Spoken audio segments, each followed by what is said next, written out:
ఆర్ఎల్స్ మనకి మార్క్స్ పరంగా కావచ్చు, లేకపోతే క్వాలిఫైయింగ్ రేంజ్లో అన్న కావచ్చు. అనాలజీ అంటే ఏం లేదు, సింపుల్. ఫస్ట్ ఒక 2 నెంబర్స్కి రిలేషన్ ఇస్తాడు, ఆ తర్వాత మళ్ళీ ఒక నెంబర్ ఇచ్చి ఇది ఇవ్వడు.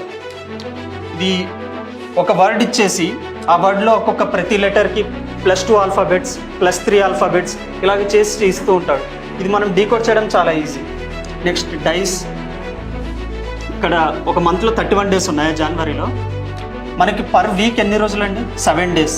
ఈ 7 డేస్ అయిపోయాక ఒక మంత్లో ఇలాగ 7 టైమ్స్ తీసుకున్నాం అనుకోండి, 7 డేస్ అనేవి 4 వీక్స్గా సరిపోతాయి. ఇక్కడికి ఎన్ని అయ్యండి? 7 4 28. ఇంకా మిగతా 3 డేస్ ఏవైతే ఉన్నాయో ఎక్స్ట్రాగా ఇంకొక వీక్లో ఉండిపోయాయి. మళ్ళీ అదే వీక్లో ఇంకొక మంత్ అనేది స్టార్ట్ అవుతూ ఉంటుంది. ఈ మిగిలిపోయిన డేస్ ఏవైతే ఉన్నాయో వీటిని మనం ఆడ్ డేస్ అంటాం. Hello friends, welcome to SS classes. నేను మీ మనోజ్.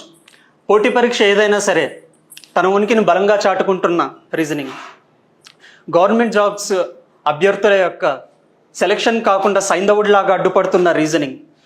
అసలు ఈ రీజనింగ్ అనేది పరీక్ష ఏదన్నా కానివ్వండి, యూపీఎస్సీ కానివ్వండి, ఎస్ఎస్సి కానివ్వండి, స్టేట్ పిఎస్సి కానివ్వండి, లేదా ఎస్ఐ కానిస్టేబుల్ ఏదన్నా కానివ్వండి, ఏదో ఒక స్టేజ్లో అది ప్రిలిమ్స్ కావచ్చు, మెయిన్స్ కావచ్చు, టైర్ 1 కావచ్చు, టైర్ 2 కావచ్చు, ఆర్ఎల్స్ మనకి మార్క్స్ పరంగా కావచ్చు, లేకపోతే క్వాలిఫైయింగ్ రేంజ్లో అన్న కావచ్చు, ఏదో ఒక దగ్గర రీజనింగ్ అనే సబ్జెక్ట్ అయితే మాత్రం మనకు తగులుతూ ఉంటుంది. మనం చాలామంది అభ్యర్థులను చూస్తూ ఉంటాం, రీజనింగ్ క్వశ్చన్స్ కనిపించగానే వెంటనే స్కిప్ చేసేసి చాలా ఈజీ క్వశ్చన్స్కి, చాలా సులభంగా వచ్చే మార్క్స్ని పోగొట్టుకుంటుంటారు. ఈ 5-10 మార్క్స్ అనేవి, ఈ 15 మార్క్స్ అనేవి, ఈ 2-3 మార్క్స్ అనేవి లాస్ట్ మన రిజల్ట్ వచ్చినప్పుడు ఎంత ఇంపాక్ట్ చూపిస్తాయో మనకు తెలిసిందే. 1 మార్క్తో జాబ్స్ పోగొట్టుకున్న వాళ్ళు కూడా ఉన్నారు. కాబట్టి రీజనింగ్ సబ్జెక్ట్ ఏదైతే ఉందో దీంట్లో 1 మార్కు కూడా పోకుండా మనం డెఫినెట్గా అవుట్ని మైండ్లో పెట్టుకొని దాన్ని టార్గెట్గా పెట్టుకొని ప్రిపేర్ అవుదాం. ఇక ఈ రీజనింగ్లోకి దీని సిలబస్ చూసామంటే అనాలజీ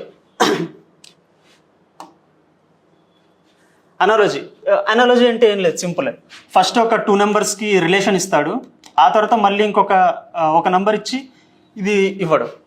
ఈ 4th నెంబర్ని మనం ఫైండ్ అవుట్ చేయాలి. ఇది అనాలజీ. ఇది మనకి ఏదర్ వర్డ్స్ రూపంలో ఇవ్వచ్చు ఇంగ్లీష్ పరంగా, లేదు అంటే ఒక నంబర్స్ ఇచ్చేసి వాటి మధ్య రిలేషన్స్ ఉంటాయి, స్క్వేర్స్ కానీ, స్క్వేర్ +1 కానీ అలాగా. ఆ తర్వాత అరేంజ్మెంట్స్, లీనియర్ అరేంజ్మెంట్ కానీ, సర్క్యులర్ అరేంజ్మెంట్ కానీ.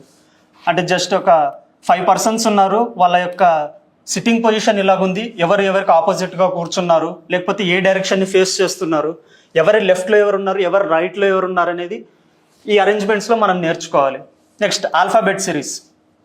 సింపుల్గా ఒక సిరీస్ అనేది రిపీట్ అవుతూ ఉంటుంది, ABC AA ఇలాగ మధ్యలో మనకి ఇదే పర్టికులర్గా రిపీట్ అవుతూ ఉంటుంది. మధ్యలో కొన్ని లెటర్స్ అనేవి మిస్ చేసి అవి ఏంటి కనుక్కోమంటాడు. ఇది చాలా ఈజీ. Next blood relations. ఇది మనకి ఇండియన్స్ కాబట్టి కొత్తగా నేర్పించాల్సిన అవసరం లేదు, చాలా ఈజీగా ఉంటుంది. కాకపోతే స్పీడ్గా ఎలా చేయాలో మనం ఈ రీజనింగ్ క్లాసెస్లో తెలుసుకుందాం. Next calendars. చాలామంది స్కిప్ చేస్తూ ఉంటారు, ఎందుకంటే ఆ ఇయర్స్ చూసి మాకు మా బర్త్డేస్ గుర్తుండవు, ఇవే గుర్తుండవు, వీటి డేస్ ఎలా కనుక్కుంటాం, 3 ఇయర్స్ తర్వాత 5 ఇయర్స్ తర్వాత డేస్ మేము ఎలా కనుక్కుంటామని భయపడిపోయి స్కిప్ చేసేస్తారు. అంత స్కిప్ చేయాల్సింది ఏమీ లేదు, చాలా ఈజీగా. ఈ క్లాక్స్ కూడా చాలామంది స్కిప్ చేసే కాన్సెప్ట్స్. ఇవి స్కిప్ చేయకుండా మనం సమగ్రంగా దీంట్లో నేర్చుకుందాం. Coding and decoding. ఇది ఒక వర్డ్ ఇచ్చేసి ఆ వర్డ్లో ప్రతి లెటర్కి +2 ఆల్ఫాబెట్స్, +3 ఆల్ఫాబెట్స్ ఇలాగ చేసి ఇస్తూ ఉంటాడు. ఇది మనం డీకోడ్ చేయడం చాలా ఈజీ. నెక్స్ట్ డైస్ యొక్క ఆపోజిట్ ఫేస్లో ఏ నెంబర్ ఉంటుంది, ఈ క్వశ్చన్స్ వస్తాయి. డైరెక్షన్స్. ఇది మనకు తెలిసిందే, ఒక వ్యక్తి స్ట్రైట్గా ఒక 50 మీటర్స్, రైట్ తిరిగి ఒక 25 మీటర్స్, మళ్ళీ అక్కడ నుంచి లెఫ్ట్ తీసుకొని ఒక 20 మీటర్స్ వెళ్ళాడంటారు.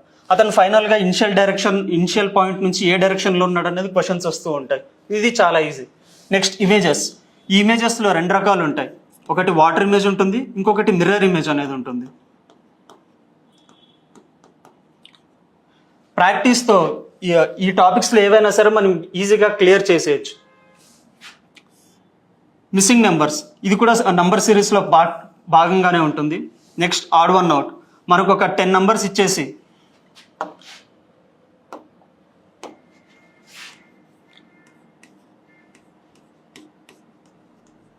మరి ఇంత ఈజీగా కూడా కానీ ఇలా ఎగ్జాంపుల్గా చెప్తున్నాను, ఇలాగ ఉంటాయి. Next statement and conclusion. ఇది వెరీ వెరీ ఇంపార్టెంట్. చాలా మంది స్కిప్ చేస్తారు. మనం కనుక ఈ స్టేట్మెంట్ అండ్ కంక్లూషన్ని బాగా ప్రిపేర్ అయ్యి వెళ్ళాం అనుకోండి, మిగతా వాళ్ళు స్కోర్ చేయలేంది మనం స్కోర్ చేసి రావచ్చు ఎగ్జామ్లో. మనకు ఒక ఎడ్జ్ అనేది ఉంటుంది. వెన్ డయాగ్రామ్ సింపుల్గా ఒక 3 words అనేవి ఇస్తాడు. ఆ 3 words యొక్క రిలేషన్ మనం ఈ వెన్ డయాగ్రామ్ అంటే ఈ సర్కిల్స్ రూపంలో మనం తెలియజేయాల్సి ఉంటుంది. ఇది సిలబస్. వీటిలో పెద్దగా ఇబ్బంది పడాల్సిన చాప్టర్స్ ఏవి ఉండవు. కొద్దిగా మ్యాథ్స్ బ్యాక్గ్రౌండ్ లేని వాళ్ళు మాత్రం ఈ నంబర్ సిరీస్లో, మిస్సింగ్ నంబర్స్లో, ఇంకా ఈ కోడింగ్ డీకోడింగ్లో కూడా కొద్దిమంది ఇబ్బంది ఫీల్ అవుతూ ఉంటారు. క్యాలెండర్స్ని అయితే స్కిప్ చేసేస్తారు. అలాగేమీ అవసరం లేకుండా ఒక్కొక్క టాపిక్ని మనం పీవైక్యూస్తో, కాన్సెప్ట్స్తో, ప్రాక్టీస్ బిట్స్తో చాలా క్లియర్గా ఎటువంటి కన్ఫ్యూజన్ లేకుండా నేర్చుకుందాం. సో ఫ్రెండ్స్, మనం స్టార్ట్ చేస్తే మన ఫస్ట్ లెసన్ క్యాలెండర్స్. అసలు ఫస్ట్ క్యాలెండర్ అంటే ఏంటి? క్యాలెండర్ అంటే మన డేస్ని, మంత్స్ని, ఇయర్స్ని ఒక ఆబ్జెక్ట్లో రిప్రజెంట్ చేయడమే క్యాలెండర్స్. ఫర్ ఎగ్జాంపుల్,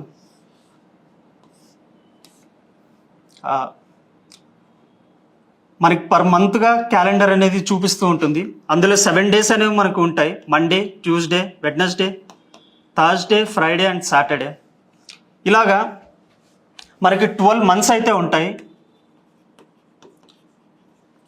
ప్లస్ ఒక్కొక్క మంత్లోనూ 4 to 5 weeks వస్తూ ఉంటాయి. ఒక్కొక్క వీక్కి 7 days అనేవి ఉంటాయి.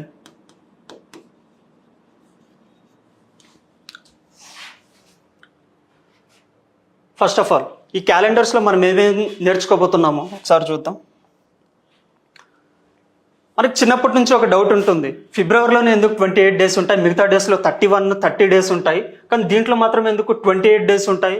ప్రతి 4 yearsకి ఒకసారి లీప్ ఇయర్ అని చెప్పేసి 28 days అంటుంటారు. అలా ఎందుకు ఉంటాయి చూద్దాం. ఆ తర్వాత క్యాలెండర్ యొక్క బేసిక్స్ అనేవి చూద్దాం. ఆ తర్వాత ఇది వెరీ వెరీ ఇంపార్టెంట్, క్వశ్చన్స్ అన్నీ ఈ టాపిక్ నుంచి ఎక్కువగా వస్తూ ఉంటాయి. ఏంటంటే మనకు ఒక డేట్ ఇస్తాడు. Example July 1st, 2012. ఆ తర్వాత ఈరోజు థర్స్డే అయింది అనుకోండి, మనకి March 3rd, 2024. ఈ పర్టికులర్ డేట్లో ఆ డే ఏమవుతుంది అని చెప్పి క్వశ్చన్ అడుగుతాడు. ఇవైతే చాలా ఈజీ అండి, చిన్న లాజిక్ ఉంటుంది. అది మనం తెలుసుకున్నాం అనుకోండి, చాలా ఈజీగా ఒక 15 to 20 secondsలో ఈ క్వశ్చన్ అనేది క్లియర్ చేయొచ్చు మనం. ఆ తర్వాత ర్యాండమ్ ఇయర్ అనేది ఇస్తాడండి, ర్యాండమ్ డేట్ అనేది ఇస్తాడు. For example 3rd of April, 2004. ఈ డేట్లో ఆ డే ఏదై ఉంటుంది, మండే అవుతుందా, ట్యూస్డే అవుతుందా, వెడ్నెస్డే అవుతుందా, ఇది అడుగుతాడు. ఇది కూడా చాలా ఈజీ అండి. జస్ట్ మనకి 4 table అండ్ 7 table వచ్చింది అనుకోండి, క్యాలెండర్స్లో మ్యాథ్స్తో ఇంకేం పని లేదు, మొత్తం కాన్సెప్టే క్లియర్గా నేర్చుకుందాం. ఆ తర్వాత ఇంకా నెక్స్ట్ దీని తర్వాత ఎక్కువ క్వశ్చన్స్ వచ్చేది ఏదైనా ఉంది అంటే అది రిపిటేషన్ ఆఫ్ క్యాలెండర్స్. ఇది కూడా చూద్దాం. ఫస్ట్ మనకి మంత్స్, ఒక 1 yearకి మంత్స్ ఉండేది 12 months ఉంటాయండి. First January, February, March, April, May, June, July, August, September, October, November and December. ఒక్కొక్క మంత్కి ఎన్ని డేస్ అంటే జనవరిలో 31st, ఫిబ్రవరిలో అయితే కొన్ని ఇయర్స్లో 28, లీప్ ఇయర్స్ అయితే 29, మార్చ్లో 31, ఏప్రిల్లో 30, మేలో 31, 30, జూలైలో 31, ఆగస్టులో 31, సెప్టెంబర్లో 30, అక్టోబర్లో 31, నవంబర్లో 30, డిసెంబర్లో 31. ఈ నెంబర్స్ అనేవి కూడా కొంతమందికి గుర్తుండవు. సింపుల్గా మనం చిన్నప్పటి నుంచి యూస్ చేస్తున్నది, మన చేయిలోని ఈ ఏమంటారు వీటిని అప్ సైడ్స్ ఏవైతే ఉన్నాయో వాటివి 31 days ఉంటాయి మంత్స్. ఫస్ట్ మనకి పైకి లేచి ఉందిగా, దీంట్లో 31 days ఉంటాయి. ఆ తర్వాత ఇది ట్రఫ్ ఏదైతే ఉందో దీంట్లో ఇది ఫిబ్రవరి 28, 31, 30, 28, 31, 30 ఇలా కంటిన్యూ అవుతూ ఉంటుంది. సో మనం ఫస్ట్ చూసాం ఫిబ్రవరిలో 28 days ఎందుకు ఉంటాయని చెప్పేసి. దీని వెనుక చాలా ఇంట్రెస్టింగ్ స్టోరీ ఉంది. ఎందుకంటే ఒకప్పుడు ఇంగ్లీష్ క్యాలెండర్ అనేది జనవరితో స్టార్ట్ అయ్యేది కాదు, మార్చ్తో స్టార్ట్ అయ్యేది. ఈ మార్చ్తో స్టార్ట్ అయ్యి జనవరి, ఫిబ్రవరి అనేవి లాస్ట్లో ఉండేవి. ఫిబ్రవరి అనేది లాస్ట్ మంత్, ఒకప్పుడు ఫిబ్రవరిలో 31 డేస్ అనేవి ఉండేవి. మార్చి నుంచి స్టార్ట్ అయ్యి లాస్ట్లో జనవరి, ఫిబ్రవరి, సెప్టెంబర్ అంటే మనకు తెలుసు 7, అక్టోబర్ అంటే 8th month, 9th month, 10th month, 11th month జనవరిగా ఉండేది, 12th మంత్ ఫిబ్రవరిగా ఉండేది. ఈ మధ్యలో ఈ జూలై అనే నెల కూడా ఇద్దరు రాజుల పేరు మీద వచ్చింది, July and August. Julius Caesar అనే రోమన్ కింగ్ ద్వారా జూలై, అగస్టస్ అనే ఇంకొక రోమన్ కింగ్ ద్వారా ఆగస్ట్. వీళ్ళిద్దరూ ఏం చేశారంటే ఫస్ట్ వీళ్ళ మంత్స్ అనేవి 30 డేస్గానే ఉండేవి. కాకపోతే దాని తర్వాత మా మంత్స్ అనేవి స్పెషల్గా ఉండాలని చెప్పేసి ఫిబ్రవరిలో ఎక్కడైతే 31 డేస్ ఉన్నాయో దీంట్లో నుంచి జూలియస్ సీజర్ జూలై నెలకి ఒక డే అప్పుగా తీసుకున్నాడు. ఫస్ట్ 30 డేస్గా ఉన్నది దాని తర్వాత ఒక డే తీసుకొని జూలైలో 31 డేస్ అయ్యాయి. ఆ తర్వాత ఆగస్ట్, ఈ రాజు కూడా ఫస్ట్ 30 డేస్ ఉన్న మంత్కి ఫిబ్రవరి నుంచి ఒక డే తీసుకొచ్చి 31 డేస్గా చేసుకున్నాడు. ఈ విధంగా ఫిబ్రవరిలో 30 డేస్ ఉన్నవి 28 డేస్గా తగ్గిపోయాయి. ఆ తర్వాత 1560స్లో ఇటలీలో ఉన్న పోప్ ఎవరైతే ఉన్నారో ఆయన పోప్ గ్రెగరీ, ఆయన పేరు మీద గ్రెగోరియన్ క్యాలెండర్ అనేది ఇంట్రడ్యూస్ చేయడం జరిగింది. ఇది బేసిక్స్ అయిపోయాయి. సబ్జెక్ట్లోకి వెళ్దాం. ఫ్రెండ్స్, మనం ఖచ్చితంగా మంత్స్ వాటి యొక్క డేస్ అనేవి ఖచ్చితంగా గుర్తుపెట్టుకోవాలి.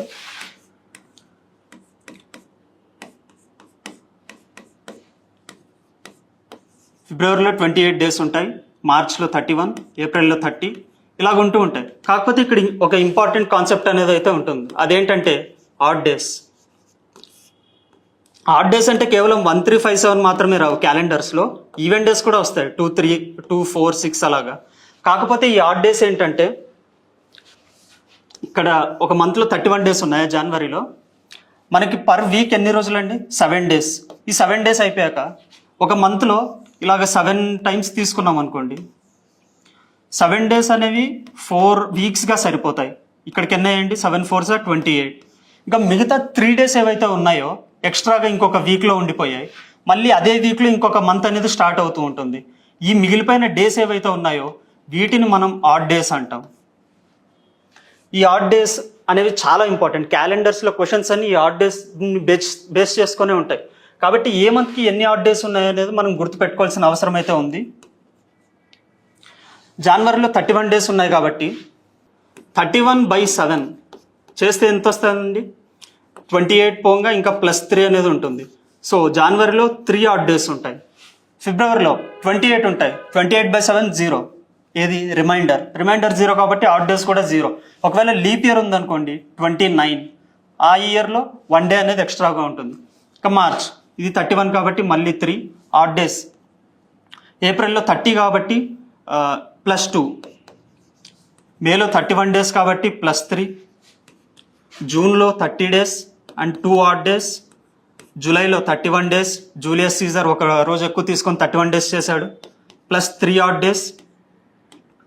ఆగస్ట్లో 31 డేస్ +3 ఆడ్ డేస్. సెప్టెంబర్లో 30 డేస్ +2 ఆడ్ డేస్. అక్టోబర్లో 31 డేస్ +3 ఆడ్ డేస్. నవంబర్లో 30 డేస్ +2 ఆడ్ డేస్. డిసెంబర్లో 31 డేస్ +3 ఆడ్ డేస్. ఈ ఆడ్ డేస్ ఏవైతే ఉన్నాయో గుర్తుపెట్టుకోండి. సింపుల్. ఫస్ట్ ప్రతిదీ 3-2 పోతూ ఉంటుంది. జస్ట్ ఒక జూలై అండ్ ఆగస్ట్ దగ్గర మాత్రమే 31 డేస్ అనేవి కన్సిక్యూటివ్గా వస్తాయి కాబట్టి +3 ఉంటుంది. ఇక నెక్స్ట్ కాన్సెప్ట్కి వస్తే లీప్ ఇయర్. ఇప్పుడు లీప్ ఇయర్ అనే కాన్సెప్ట్ని చూద్దాం మనం.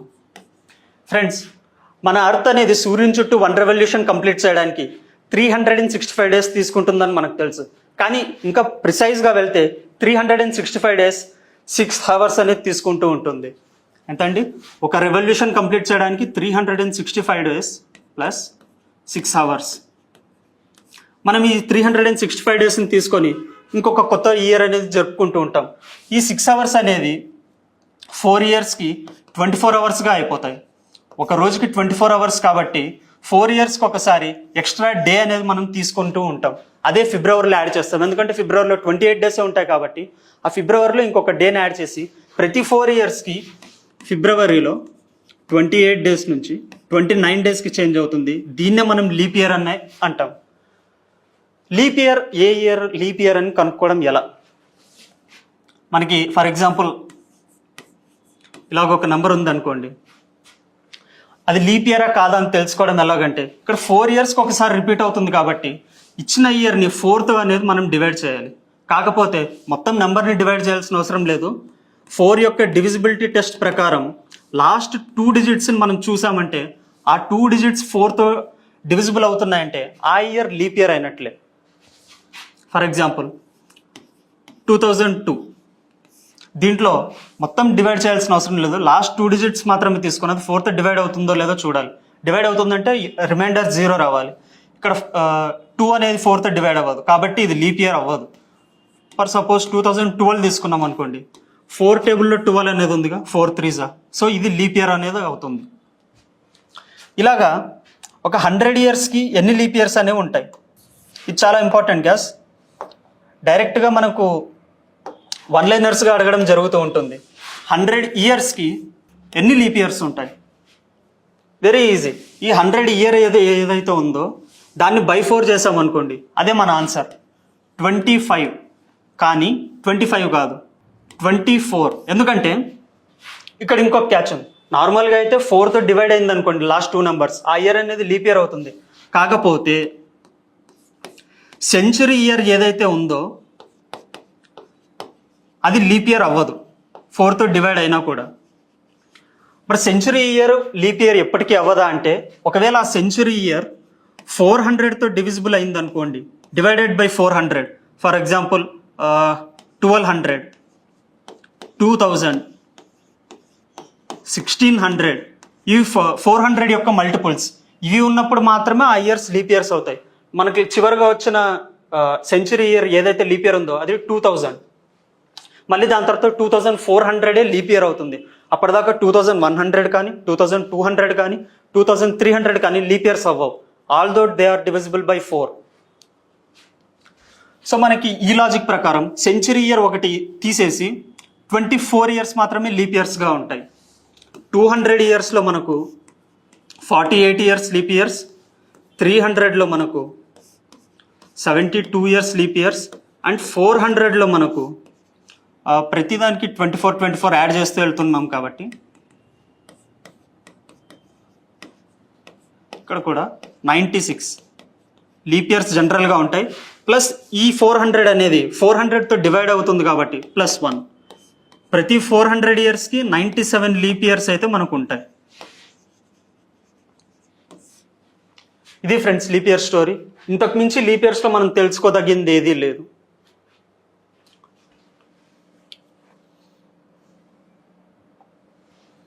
ఇంకా నెక్స్ట్ ఆడ్ డేస్ అని చెప్పాను కదండి.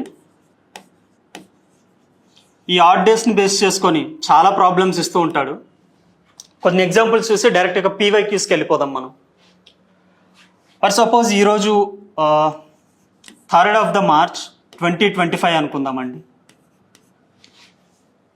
దీని తర్వాత ప్లస్ 50 డేస్కి ఈరోజు ఫర్ ఎగ్జాంపుల్ ఫ్రైడే అయిందనుకోండి, 50 డేస్ తర్వాత ఆఫ్టర్ 50 డేస్ ఆ డే ఏదవుతుంది అని క్వశ్చన్ ఇస్తాడు. దీన్ని ఎలా చేస్తామంటే సింపుల్, ఎన్ని డేస్ తర్వాత అయితే మనకు అడిగాడో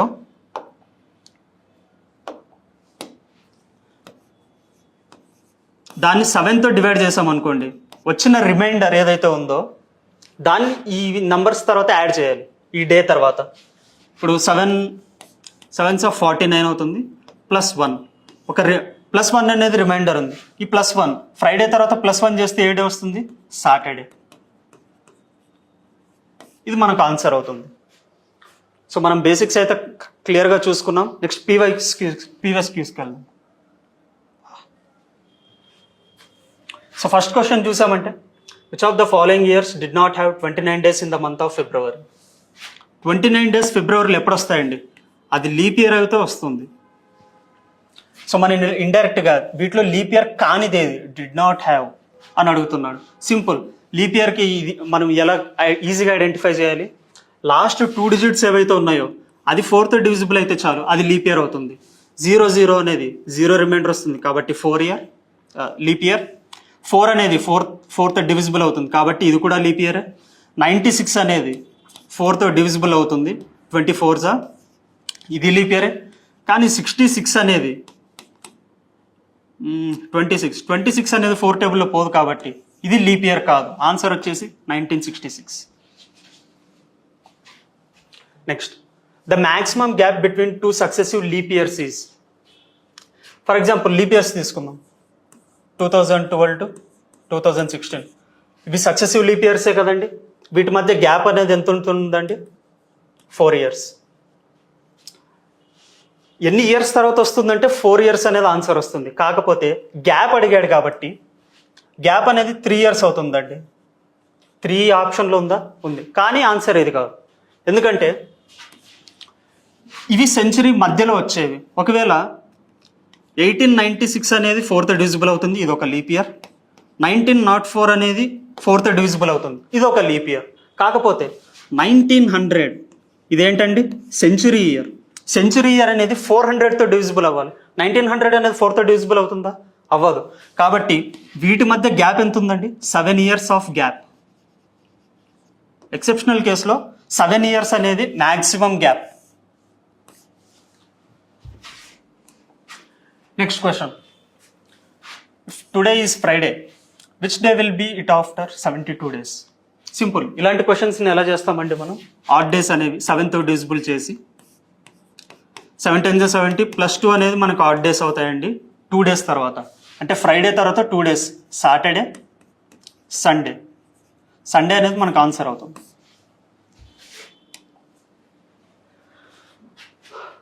అలానే నెక్స్ట్ క్వశ్చన్, 1st March అనేది సాటర్డే. మరి సేమ్ ఇయర్లో 1st April ఏమవుతుంది? గైస్ మనకు తెలుసు మార్చ్లో 31 days అనేవి అయితే ఉంటాయి. ఈ 31 daysలో ఆల్రెడీ 1st March అనేది పోయింది, దాన్ని కౌంట్ చేయకూడదు, దాని తర్వాత వచ్చే డేస్ని కౌంట్ చేయాలి. సో ఇంకా 30 days అనేవి రిమైనింగ్గా ఉన్నాయి, ప్లస్ 1st April ఈ డేను కూడా మనం ఇంక్లూడ్ చేయాలి. టోటల్గా 31 days అనేవి అయితే ఉన్నాయి మనకు. దాన్ని 7తో డివైడ్ చేసామనుకోండి, +3. అంటే ఇది గివెన్ డే సాటర్డే కాబట్టి దానికి +3. సండే, మండే, ట్యూస్డే అనేది మనకు ఆన్సర్ అవుతుంది. Next question, if Friday is the first day of a non leap year, year గుర్తుపెట్టుకోండి, non leap year, what would be the last day of the year? మనకు ఒక ఇయర్లో 365 days ఉంటాయండి. దీన్ని మనం 7తో డివైడ్ చేసామనుకోండి, 350 అనేది 7 యొక్క 50 మల్టిపుల్ అవుతుంది. సో ఇంకా రిమైనింగ్ 15 days ఉంటాయి. దీన్ని కూడా 7తో డివైడ్ చేస్తే +1. అంటే పర్ ఇయర్ ఒక ఆడ్ డే అనేది అయితే ఎక్స్ట్రాగా మిగిలిపోతూ ఉంటుంది.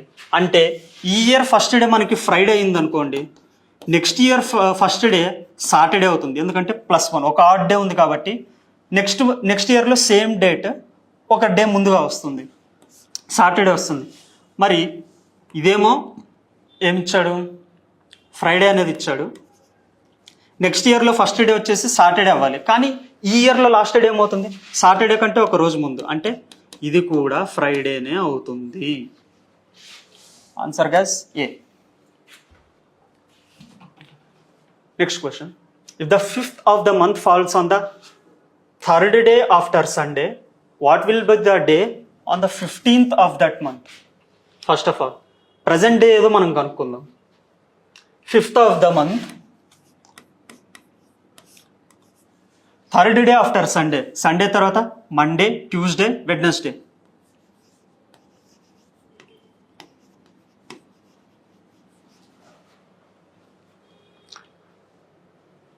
దీని తర్వాత 15th డే ఏమవుతుందని అడిగాడు.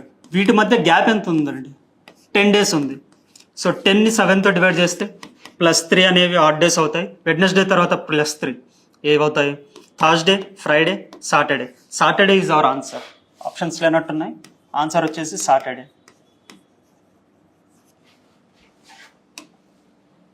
Next question, if 3rd day of any month is Monday. ఇక్కడ మనం ఒకటి చూసుకోవాలి, వాడు పర్టికులర్గా ఒక మంత్ అనేది ఇచ్చాడు అనుకోండి, దాంట్లో 31 days ఉన్నాయా, 30 days ఉన్నాయా అలాగ చూసుకోవాలి. కాకపోతే ఎనీ మంత్ అన్నాడు కాబట్టి మనకి మంత్తో పెద్దగా పట్టింపు లేదు. Which day will fall on 5 days after 21st. 21st తర్వాత 5th డే అంటే 21 + 5. 26th డే ఏమవుతుందని అడుగుతున్నాడు. 3rd డే వచ్చేసి మండే అన్నాడండి. 26th డే వీటి మధ్య గ్యాప్ ఎంత ఉందండి? 26 - 3 23. డివైడెడ్ బై 7 చేసామనుకోండి, 7 3 = 21 ప్లస్ 2 అనేది రిమైండర్గా వస్తుంది, ప్లస్ 2 ఆడ్ డేస్ అనేవి అయితే మనకు ఉన్నాయి.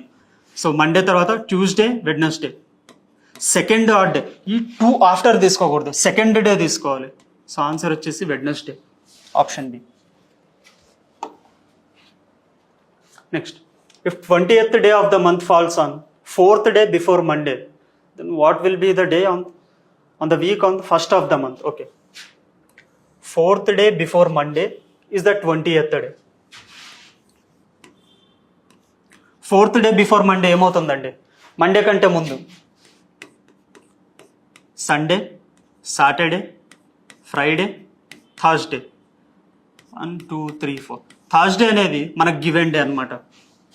Then what will be the day on 1st of that month?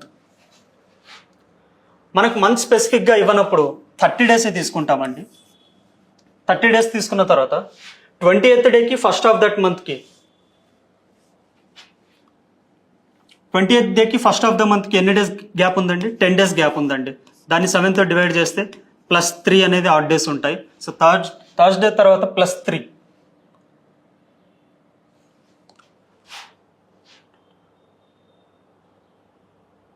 Sorry, ఈ ఫస్ట్ ఆఫ్ ద మంత్ని కూడా మనం క్యాల్కులేట్ చేయాలి. ప్లస్ ఇది 11 అవుతుంది గ్యాప్ అనేది. ఇక్కడ +4 ఆడ్ డేస్ అనేవి అయితే మనకు వస్తాయి. థర్స్డే తర్వాత +4, 1 2 3 4. ఆన్సర్ అనేది మండే అవుతుంది. సో గైస్, నెక్స్ట్ క్వశ్చన్కి వస్తే, if 20th day of the month falls on 4th day before Monday, then what will be the day on 1st of that month?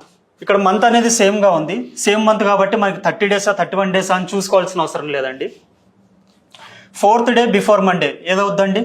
ఇది మండే అనుకోండి, Sunday, Saturday, Friday and Thursday. Thursday అనేది 20th of that month. Then మనం చూస్తే first day of that month 1 and 20 వీటి మధ్యలో ఎన్ని gap ఎంత ఉందండి? 19 days అయితే ఉంది. కాకపోతే మనం 19 అయితే దీన్ని బై 7 చేసామనుకోండి, +5 ఆడ్ డేస్ వస్తాయి మనకు. థర్స్డేకి +5 యాడ్ చేయాలి మనం, వాడు ఇచ్చిన మండే కాదు.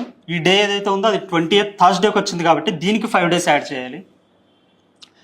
Friday, Saturday, Sunday, Monday, Tuesday. Answer వచ్చేసి B.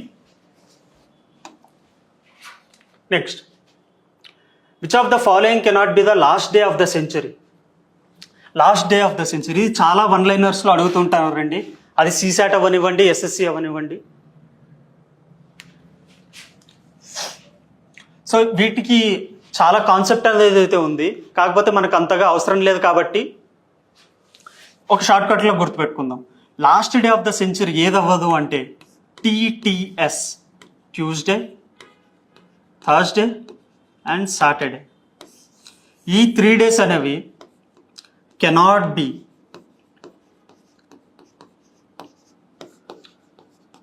Last day of a century. మరి last day of the century ఏవవుతాయి అంటే ఇవి కానివి: సండే, మండే, వెడ్నెస్డే, ఫ్రైడే. ఈ 4 days అనేవి can be last day of century. ఇంకొకటి, ఇవి last day of the century కావు కాబట్టి first day of the century ఏమవుతాయి? ఇవే అవుతాయి. Also first day of the century. ఇవి cannot be first day of the century. So friends, ఇక్కడ దాకా తెలుసుకున్నాం. మరి ఇంకొక వీడియోతో క్యాలెండర్స్ గురించి ఏవైతే dates and particular day of the particular date అయితే ఉందో అది ఇంకొక వీడియోలో చూద్దాం. Thank you. Please subscribe SS Classes in Telegram and please download SS Classes app from Play Store. Thank you.